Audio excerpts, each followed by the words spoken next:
Welcome to Osiris, the first mummy.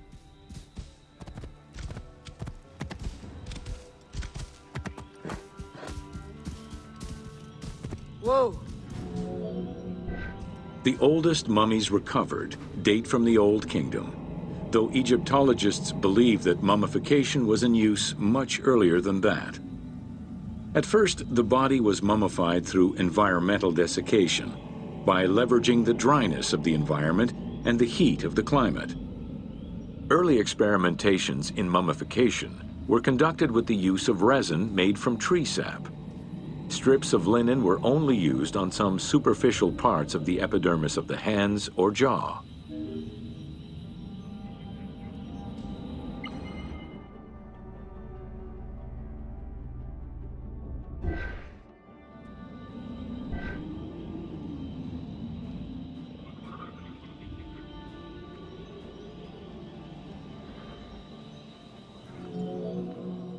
Ideologically, the will to preserve the body is not explained in any way until 3600 BCE.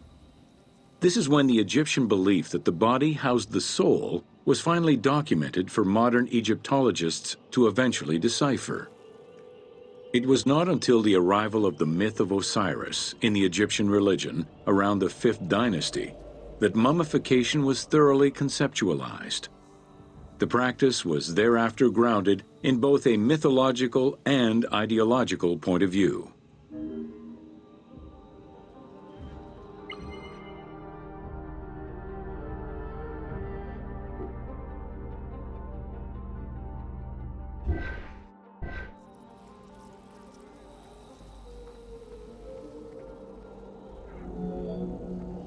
Osiris was mainly known as the god of the dead and the god of resurrection.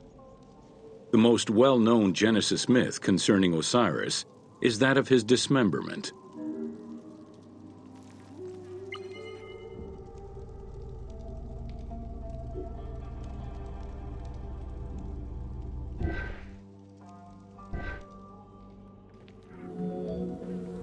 It is Plutarch who gives the most simplified and complete summary of the story.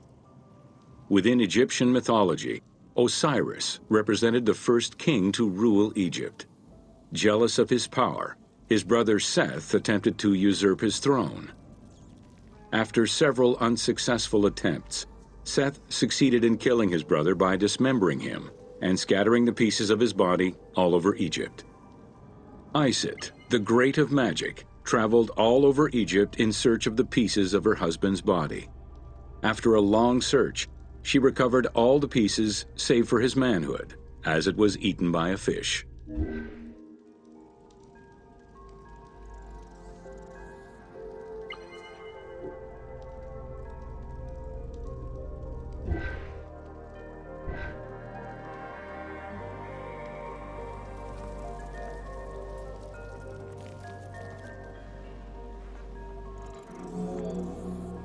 Isis then reassembled the body of her husband by binding it together with strips of linen. Aided by her sister Nephthys, another powerful magician, they gave Osiris the breath of life. This not only brought him back from the dead, but also allowed him to recover his virility long enough to impregnate Isis, thus ensuring his succession before, once more, dying. Thus Horus was born.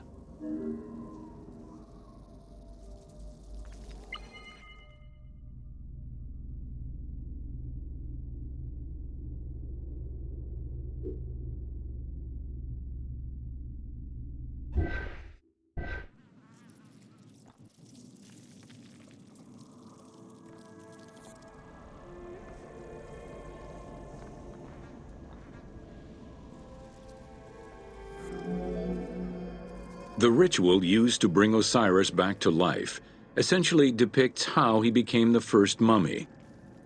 It is why, on the sarcophagi of kings, we often find Isis and Nephthys represented as the magicians who restore life to the deceased.